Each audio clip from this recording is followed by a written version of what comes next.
ఒకప్పుడు రాజుల పాలనలో ప్రజలకు రాజు చెప్పిందే వేదం, చేసిందే చట్టం. రాజు ఆగ్రహిస్తే కొరడా దెబ్బలు, కరుణిస్తే వజ్ర వైఢూర్యాల హారాలే. ఇప్పుడు రాజులు లేరు, రాజ్యాలు లేవు. ఆ తరహా పాలనని ప్రజలు కూడా ఎక్కడా అనుమతించడం లేదు. కానీ కొందరు ప్రజాప్రతినిధులు మాత్రం తమ నియోజకవర్గాన్ని తమ రాజ్యంగా భావించి ప్రజలను ముప్పు తిప్పలు పెట్టారు. అయితే రాజుల కాలంలో రాజుపై తిరగబడ్డానికి ఆయుధాలున్నట్లే ఇప్పుడు ప్రజలకు ఓటు హక్కుంది. ఆ ఓటు హక్కుతోనే గత 5 ఏళ్లు ఆ నియోజకవర్గంలో మహారాణిలా పెత్తనం చేసిన ఆ ప్రజాప్రతినిధి ఇప్పుడు కనీసం ప్రజల్లోకి వెళ్లలేని పరిస్థితిని తీసుకొచ్చారు. ఆమెవరు? ఆ నియోజకవర్గం ఏది?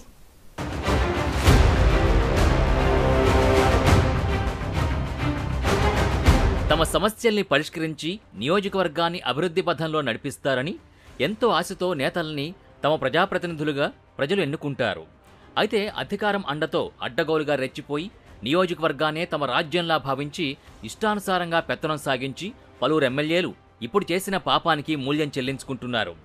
ప్రభుత్వ పథకాల నుంచి బిజినెస్లను కొనసాగించే వరకు కూడా అన్నింటా ముడుపులు చెల్లించకపోతే వారిని ముప్పు తిప్పలు పెట్టి 3 చెరువులు నీళ్లు తాగించారు గత వైసీపీ ప్రభుత్వంలోని పలువురు ప్రజాప్రతినిధులు. ఇక కూటమి ప్రభంజనానికి ఫ్యాన్ కుప్పకూలి కొత్త ప్రభుత్వం ఏర్పాటయ్యాక వైసీపీ నేతల అక్రమాలు ఒక్కొక్కటిగా వెలుగులోకొస్తున్నాయి.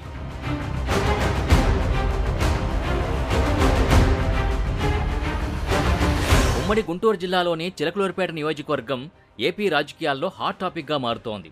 మొదటిసారి ఎమ్మెల్యేగా గెలిచినప్పటికీ 5 ఏళ్లు మంత్రిగా కొనసాగి సీనియర్లకు కూడా షాక్ ఇచ్చారు విడుదల రజని. అధికారం అండతో మాజీ మంత్రి నియోజకవర్గంలో ప్రజల్ని ఏ రకంగా ఇబ్బందులు పెట్టారో ఒక్కో ఘటన వెలుగులోకొస్తున్నాయి. ప్రజాప్రతినిధిని అనే విషయం మరిచిపోయి తన అనుచరులు, తన కుటుంబీకులతో రాచరికపు పరిపాలన సాగించిందని స్వయంగా నియోజకవర్గ ప్రజలే చెప్పడం ఇప్పుడు అందరినీ నోటిన వేలు వేసుకునేలా చేస్తోంది. రజనీతో పాటు ఆమె మరిది గోపి, పిఏ రామకృష్ణ ఆగడాలు కూడా వెలుగులోకొస్తున్నాయి.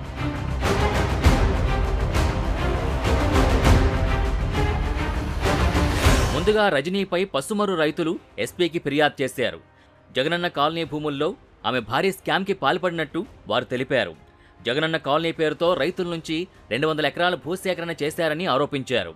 భూసేకరణలో తమ వద్ద కొన్న ప్రతి ఎకరానికి 2.5 లక్షల చొప్పున విడుదల రజనీ టీం లంచం తీసుకున్నారని ఆరోపించారు. రజనీ కాజేసిన డబ్బుల్ని రికవరీ చేయాలని వారు కంప్లైంట్లో కోరారు. అలానే బాధితులంతా కలిసి చిలకలూరిపేట ఎమ్మెల్యే ప్రత్తిపాటి పుల్లారావుని కలిసి రజనీపై చట్టపరమైన చర్యలు తీసుకోవాలని వినతిపత్రం కూడా అందజేశారు.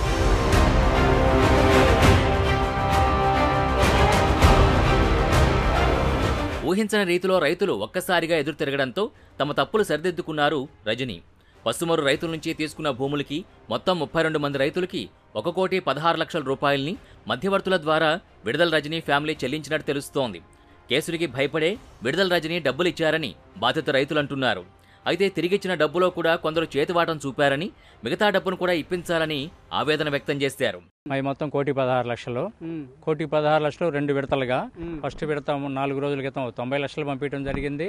అలాగే రెండవ విడతగా 26 లక్షలు పంపించడం జరిగింది. అమౌంట్ నాకే ఇచ్చారు. 90 లక్షలు అయితే అందరికి పనిచేసాము. ఇంకో 26 లక్షలు నా దగ్గర ఉండినాయి. వాటికి ఏంటంటే అదనంగా ఆమె పంపించిన మనిషి ఒక 7.5 లక్షలు వసూలు చేసుకున్నాడు. గోరంట్లో మీకు బాధితులుగా ఉన్న దాంట్లో కూడా కమిషన్ తీసుకున్నారా? మళ్ళీ అతను మనిషి కమిషన్ తీసుకున్నాడు. నాకు కూడా 50,000 ఇస్తేనే నేను మీ భూమి పెడతాడు, అయితే పెట్టనన్నాడు గోరంట్లో ఉమామేక్ష అనే వ్యక్తి. అతను కూడా 7.5 లక్షలు వసూలు చేసుకున్నాడు. అవి కూడా ఇప్పిమని చెప్పి మేము మా ఎమ్మెల్యే గారు ప్రత్తిపాటి పుల్లారావు గారిని అడగడం జరిగింది. వారు సిఐ గారికి ఫోన్ చేసి చెప్పడం జరిగింది. సిఐ గారు పిలిపించి ఈరోజు మాట్లాడి ఇప్పిస్తానని చెప్పారు. అవి ఇస్తే 7.5 లక్షలు 26 లక్షలతో మా ఊరు సమస్య మొత్తం క్లోజ్ అయిపోతుంది. పసుమరు రైతుల్ని ఆదర్శంగా తీసుకున్న గుదేవారిపాలెం రైతులు సైతం ప్రస్తుతం రజనీ పైన ఫిర్యాదుకు సిద్ధమయ్యారు. జగనన్న కాలనీ కోసం తీసుకున్న తమ భూములకి పరిహారంగా ఇచ్చే డబ్బుల్లో కూడా కమిషన్ రూపంలో 4 లక్షలు వసూలు చేశారంటూ గోడు వెళ్లబోసుకున్నారు. అందుకుగాను రజనీ పిఏ రామకృష్ణకు మధ్యవర్తిగా శ్రీకాంత్ రెడ్డి అనే వ్యక్తి వ్యవహరించినట్టు బాధితులు చెబుతున్నారు. మరోవైపు టీడీపీ ఎంపీ లావు శ్రీకృష్ణదేవరాయల వద్దకి రజనీ బాధితులు క్యూ కడుతున్నారు. చిలకలూరిపేట టౌన్లో స్థలాన్ని ఆక్రమించారంటూ మరో బాధితుడు కూడా ఎంపీకి ఫిర్యాదు చేసినట్టు తెలుస్తోంది.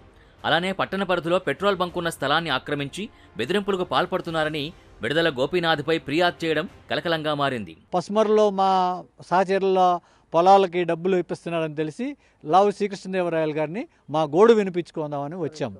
వస్తే వారు స్పందించడం జరిగింది. మీరు చేయకపోతే మాకు వ్యాపారం ఉంది, మీ వ్యాపారం ఆపిచ్చేస్తాం. మా మీద విజిలెన్స్ అండ్ ఎన్ఫోర్స్మెంట్ తూనికల కొలతల జాయింట్ డైరెక్టర్ని ఇన్స్పెక్షన్కి పంపించారు. మా దగ్గర అదృష్టవశాత్తు వారేమి మా దగ్గర తప్పులు లేకపోయే వరకు ఏం చేయాల. అలాగే ఎంఆర్ఓ గారి చేత మా పాస్బుక్ క్యాన్సిల్ చేయిద్దామని చెప్పేసి మాకు నోటీసులు 15 రోజుల్లో 6 నోటీసులు ఇష్యూ చేయించారు. దాని నిమిత్తమై మేము హైకోర్టుకి వెళ్ళి ఎంఆర్ఓ గారి పేరు మీద, కలెక్టర్ గారి పేరు మీద మేము చాలా ఆర్థికంగా ఖర్చు పెట్టుకొని వాళ్ళ మీద స్టే ఆర్డర్ తీసుకురావటం అయింది. పోలీస్ వ్యవస్థల్ని సైతం చిన్నాభిన్నం చేయడమే కాకుండా ప్రజలకు రక్షణగా ఉండాల్సిన వారిని తమకు రక్షకులుగా మార్చుకుని పరిపాలన సాగించారని ప్రజలు వాపోతున్నారు. నియోజకవర్గంలో బిజినెస్ చేయాలంటే ప్రభుత్వానికి చెల్లించే ట్యాక్స్ కాకుండా విడుదల రజనీ కుటుంబానికి సంబంధించి గాని, విడుదల రజనీ చుట్టూ ఉండే అంగరక్షకులకైనా ముడుపులు చెల్లించాలని అంటున్నారు. ఇందుకు ఎడ్లపాడులోని లక్ష్మీ బాలాజీ స్టోన్ క్రషర్ ఘటనే ఉదాహరణగా నిలుస్తోంది. 2010 నుంచి లక్ష్మీ బాలాజీ స్టోన్ క్రషర్ నడుస్తుండగా వ్యాపారాన్ని నడిపించడానికి డబ్బులు వసూలు చేశారంటూ నర్సరావుపేట డీఎస్పీని కలిసి ఫిర్యాదు చేశారు. స్టోన్ క్రషర్ కొనసాగాలంటే 5 కోట్లు ఇవ్వాల్సిందేనని రజనీ పిఏ రామకృష్ణ హెచ్చరించగా అంత ఇవ్వలేమంటూ చెప్పగా డబ్బులు ఇవ్వకపోతే అంతు చూస్తామంటూ బెదిరించారని ఫిర్యాదులో పేర్కొన్నారు.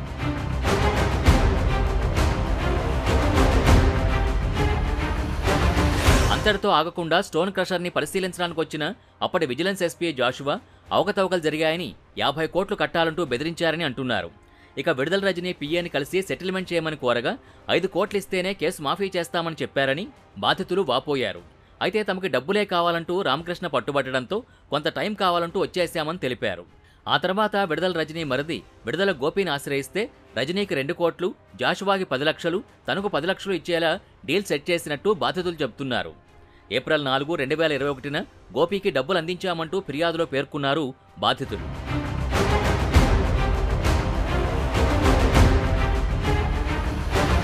ఎమ్మెల్యేగా తనకున్నటువంటి పవర్స్ని నియోజకవర్గ అభివృద్ధికి కాకుండా తాను రాజకీయంగా ఎదగడానికి మాత్రమే రజనీ ఉపయోగించుకున్నారని ఆరోపణలొస్తున్నాయి.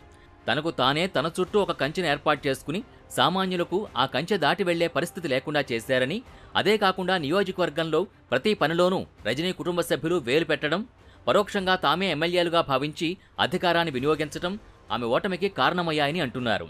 నియంతగా మారిన రాజుల్ని ప్రజలు ఎలా తరిమికొట్టారో అదేవిధంగా ప్రస్తుతం చిలకలూరుపేట నియోజకవర్గ ప్రజలు సైతం రజనీ పేరు చెప్తే అగ్గి మీద గుగ్గిలమవుతున్నారని తెలుస్తోంది. మాకు ఒక ఎమ్మెల్యే కాదు, ఆమెకు 4 మరుదులు, 4 ఎమ్మెల్యేలు. ఆమె మామ ఒక ఎమ్మెల్యే, ఆమె మామకి ఇంకో ఎక్స్ మున్సిపల్ తోట రాము, అతను ఒక ఎమ్మెల్యే, ఇంకా వాళ్ళ అనుచరులు 2-3 ఉన్నారు. దగ్గర 10 మంది పైన ఎమ్మెల్యేలు. మాకు ఎవరైనా బెదిరిస్తారు, ఎవరైనా కబ్జాలు చేస్తారు. ఇవాళ ఏది చెప్పినా మేము చేయాల్సిందే. పోలీస్ స్టేషన్కి వెళ్తే అస్సలు స్టేషన్ అనేది వాళ్ళ దగ్గరే ఉంటుంది. వాళ్ళ దగ్గర పోలీస్ స్టేషన్ ఉంటుంది, వాళ్ళ దగ్గరే రెవెన్యూ ఆఫీస్ ఉంటుంది, చట్టం మొత్తం వాళ్ళ దగ్గరే ఉంటుంది. రజనీ గారి ఆఫీసులోనే చట్టం మొత్తం ఉంటుంది. రౌడీజం ఒక పక్క ఉంటుంది, రెవెన్యూ చట్టం ఒక దగ్గర ఉంటుంది, ఇక పోలీస్ చట్టం ఒక దగ్గర ఉంటుంది. ఇక మొత్తం వాళ్ళు చెప్పినట్టు చేయాల్సిందే. చేయకపోతే ఇక మేము తిరగలేని పరిస్థితి మా నియోజకవర్గంలో. అట్లాంటి పరిస్థితిలో ఉన్నాం మేము గత 5 ఏళ్ళు. హైకమాండ్ కొరకు చెప్దామని పోయినా కూడా ఇవన్నీ మామూలేనన్నారు వాళ్ళు. విజయసాయిరెడ్డి గారు అయితే ఇవన్నీ మామూలేనాయా, మీరేం చెప్పొద్దు అనే ఒకటే మాట అన్నాడు. 80% ఓటు బ్యాంక్ ఉంది మాకు, మీ 100 ఓట్లు 50 ఓట్లు అసలు మీరు మాకు సాడీలు చెప్పొద్దు, ఇవన్నీ మీ 100 ఓట్లు 50 ఓట్లు మాకు అవసరం లేదు, మా జగన్ గారికి అవసరం లేదు, మీ ఓట్లు అయిపోయినా మాకు పర్లేదు అనేది నర్సరావుపేట కమ్యూనిటీ హాల్లో ఆయనకి చెప్పడానికి వెళ్తే అన్నాడు. అంటమే కాదు, మీరు ఎక్కువ మాట్లాడితే మిమ్మల్ని పోలీసులు పట్టిస్తాను, కేసులు పెట్టిస్తాం అన్నారు. 2019 ఎన్నికల్లో చిలకలూరుపేట నుంచి బరిలోకి దిగిన రజనీ 2024 ఎన్నికల్లో మాత్రం గుంటూరు వెస్ట్ నుంచి పోటీ చేసి ఓటమి పాలయ్యారు. పార్టీ కార్యకర్తలు సైతం ఆమెను కలవాలంటే 3 అంచెల కంచెని దాటాల్సిన పరిస్థితులుండేవని అంటున్నారు. ఆమె గెలుపు కోసం పనిచేసిన సొంత పార్టీ నేతలే రజనీ చేసిన అరాచకాల గురించి వాపోతుండడం మరింత చర్చనీయాంశమవుతోంది. సామాన్య ప్రజలు కానీ, మీడియా కానీ మాజీ మంత్రిని సంప్రదించాలన్నా ముందుగా తన చుట్టూ ఉండే కోటరీలోని పిఎల్ని సంతృప్తి చేస్తే తప్ప ముందుకు వెళ్లలేని పరిస్థితి ఉండేదనేది పార్టీ వర్గాల్లో ఓపెన్ సీక్రెట్గా నడిచింది. రజనీకి గుంటూరు వెస్ట్లో మొదట్లో మంచి పేరొచ్చినప్పటికీ తన చుట్టూ ఉన్న వ్యక్తుల ప్రవర్తన వల్ల ప్రజల్లోకి పూర్తి స్థాయిలో నెగిటివ్ ఇమేజ్ తీసుకెళ్లాయని పలువురు అభిప్రాయపడుతున్నారు. అందుకే చిలకలూరుపేట ప్రజల్లాగా మోసపోతామేమోనని గుంటూరు వెస్ట్లో ఓటమి కట్టబెట్టారని టాక్ ఉంది.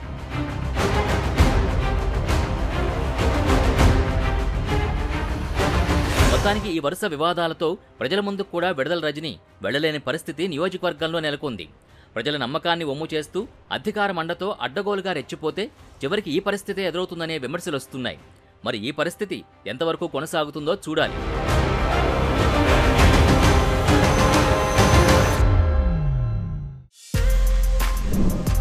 For more videos like this, subscribe Big TV channel.